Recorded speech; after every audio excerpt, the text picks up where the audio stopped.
Hello, concerned citizens. In this video, we're confronting the sobering question of whether World War III is on the horizon. From regional disputes to nuclear brinkmanship, let's navigate the turbulent waters of global politics and examine the factors driving us closer or further from the edge.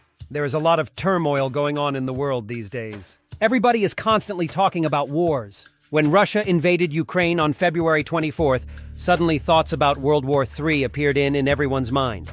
People on the street are talking about it.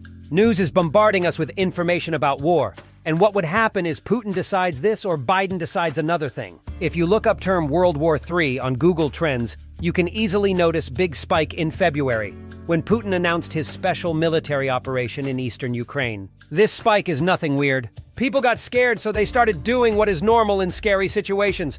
Turn to Google for help. But the answer, unfortunately, cannot be found. Nobody knows what Putin will decide and what is in his thoughts. And especially no one knows what Biden will decide. To be honest, Biden himself doesn't even know what he will decide or say the next second for that matter. But that's another very sad story of the modern world and its politicians. In one of my previous articles, I have written extensively about hypothesis of a world without weapons and wars. This construct to me seems like the only rational one. We Homo sapiens have been on this earth for 250,000 years. Perhaps even more, depending on the newest findings of bone artifacts. Nonetheless, we are constantly leading different wars. Seems like humanity is not even close enough to be wise enough to stop wars once and for all.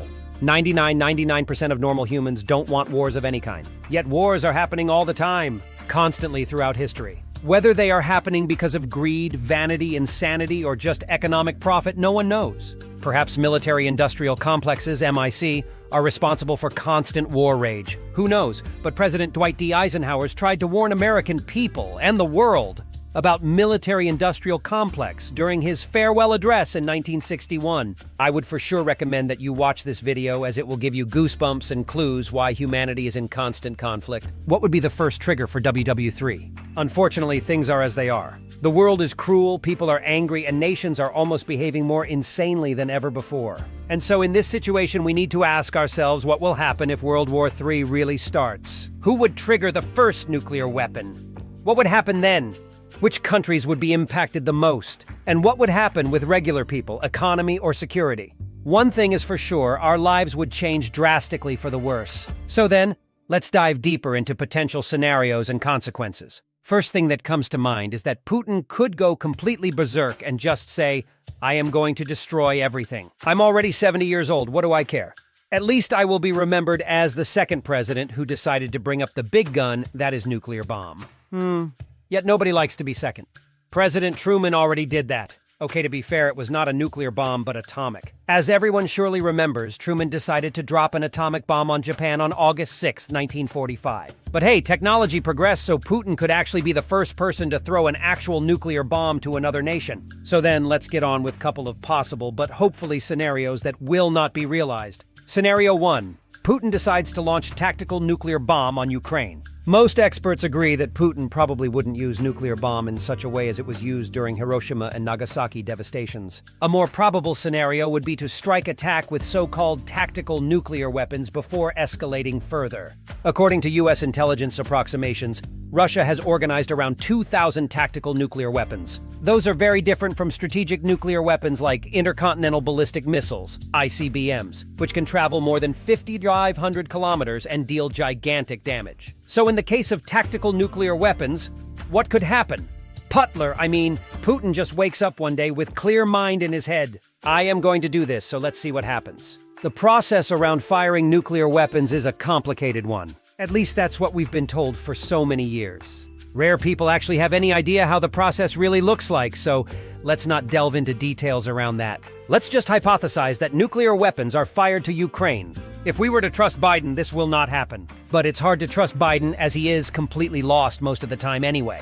CNN asked him how realistic it would be for Putin to use a tactical nuclear weapon. Biden responded, "Well, I don't think he will." Good one, Mr. Biden. Nonetheless, if it were to happen, now what? How the US and NATO would respond to any nuclear use is hard to predict. They may not want to escalate the situation further and risk all-out nuclear war, but they also might want to draw a line. Let's say that Russia fires small nuclear weapon as a warning, not killing any civilians. Would that cause World War III? I don't think so, but the very first tactical nuclear weapon used in Ukraine would probably result in the collapse of the global economy. This economic crisis could easily last longer than the Great Depression. This could then mean millions of deaths worldwide, either from starvation, sicknesses, or other consequences of a big crisis. So again, to conclude with scenario 1, I don't think, and many military experts would agree, that this would lead to a complete world war as was the case in World War I and II. Scenario 2, Putin completely loses his mind and starts total nuclear attack. In this case, it's better not to spend too many words as everybody knows what would happen. Let's just put some numbers here. Russia 6,257, 1,458 active, 33,9 available, 1,760 retired. United States 5,550, 1,389 active, 2,361 available, and 1,800 retired. What are those numbers, you may ask? Well, those numbers represent nuclear weapons that each of these countries have. Just try to imagine what would happen if total nuclear war started. With the aforementioned numbers of nuclear weapons per country, humanity would be eliminated very fast. Oh yeah, include China in that equation, and doom would happen even faster. Apparently, China has only 350 nuclear weapons, but it's hard to believe their numbers. It could be less, it could be more. I would bet they have more. Scenario 3, Biden completely loses his mind, if that didn't happen already. I could easily copy the whole previous paragraph here to describe what would happen. USA and Russia have almost identical number of active nuclear weapons. So, if the USA decides to start nuclear war, the same thing would happen as in Scenario 2. Perhaps even worse. Scenario 4, false flag attack. As per Wikipedia, a false flag operation or attack is an act committed with the intent of disguising the actual source of responsibility and pinning blame on another party. False flag attacks happen many times in history with dire consequences for the blaming party. In this case, who knows which party could start false flag operation? Could it be Russia or USA? Or even Ukraine with help of NATO? It is hard to hypothesize about those things, but end result could be very similar as described in Scenario 2 and 3. Scenario 5. Putin and Biden both pass away in their sleep in the same week. If this were to happen, would everything suddenly stop? I am not sure, but it would be very confusing for everyone. However, if you look at it from a realistic perspective, they are both old. Sure, Biden is much older, but there are a lot of rumors around Putin's alleged sickness, cancer. So in that case, we would have Kamala Harris, where is she anyway? And Mikhail Mishustin on opposite sides.